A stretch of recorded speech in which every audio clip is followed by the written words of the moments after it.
A stripped fire truck goes for $9,999 at a government auction.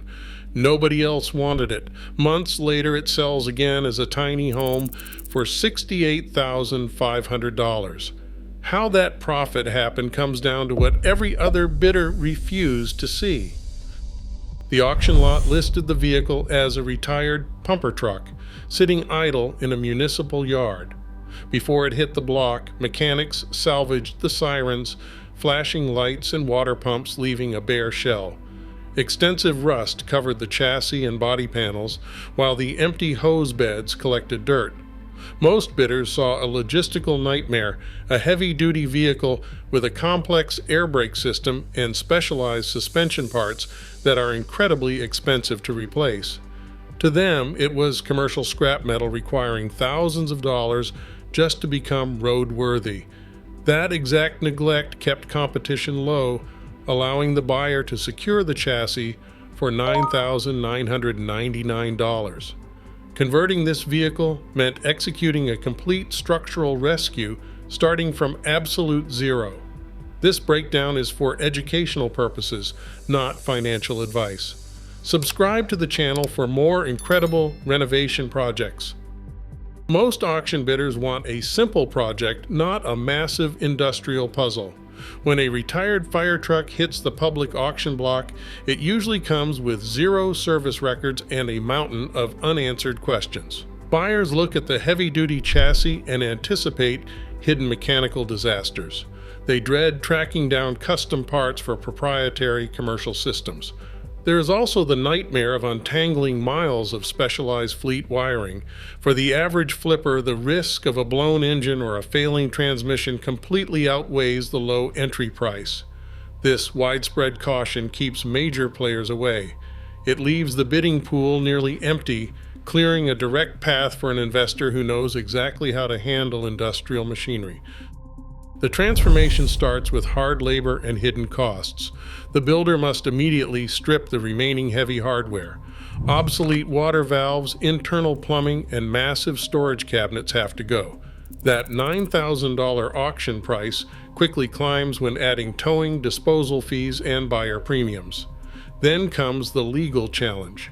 To drive this on public streets, you must legally disable the emergency gear. Red lights and active sirens are illegal for civilian use, and state departments of motor vehicles require formal decommissioning documents before issuing a recreational title. Local regulations vary widely, and this guide is for educational purposes only, not legal or financial advice. The vehicle must transition from an active municipal responder to a roadworthy civilian chassis. The illusion of an easy project disappears under grease, compliance paperwork, and early expenses. Framing begins directly inside the raw metal enclosure. The heavy-duty chassis acts as a solid, ready-made foundation, but building inside a steel box is a tough challenge. The truck's ribbed metal walls create constant thermal bridges, letting outside temperatures bleed directly into the cabin. To solve this, builders must seal every joint and apply thick closed-cell spray foam directly to the steel. This creates a tight moisture barrier and a livable climate. This educational guide outlines the build, not financial advice. It is a fast transformation that turns a cold industrial shell into a real home. Making this metal shell truly livable requires engineering a miniature power grid and water network. The electrical system pairs a 12-volt to 120-volt inverter with a 2 kilowatt-hour lithium battery bank backed by a portable generator and a shore power inlet. For plumbing, food-grade polyethylene tanks supply fresh water while a compact gray water system captures waste. Inside, lightweight marine-grade plywood and durable vinyl plank flooring reclaim every inch of usable space. This project breakdown serves as educational inspiration, not financial advice. These functional systems establish the truck's utility, transforming commercial salvage into a highly marketable asset. The hard numbers reveal the exact scale of this flip. Buying the truck cost $9,999. The complete renovation required roughly $41,000, bringing the total investment to about $51,000. These numbers are approximate, as hidden build costs always vary. This analysis is for educational purposes, not financial advice. When the finished tiny home hit the market, it sold for $68,500.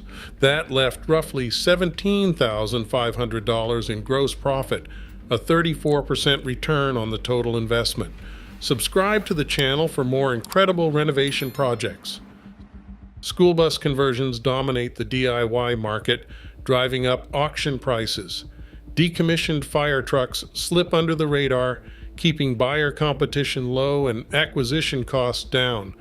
A fire truck's reinforced frame offers an open interior volume with a wider, taller footprint than a standard bus, creating an easier starting point for a living space. Yet the heavy-duty chassis brings extreme complexity. Specialized air brakes and custom drivetrain components can trigger massive mechanical bills. Success relies on selective opportunity, where overlooked surplus vehicles hide strong margins for builders who can manage the mechanical risk. This breakdown is for educational purposes, not financial advice. Subscribe for more incredible renovation projects. Massive potential hides in the assets everyone else ignores. For educational purposes only, not financial advice. Subscribe for more crazy flips.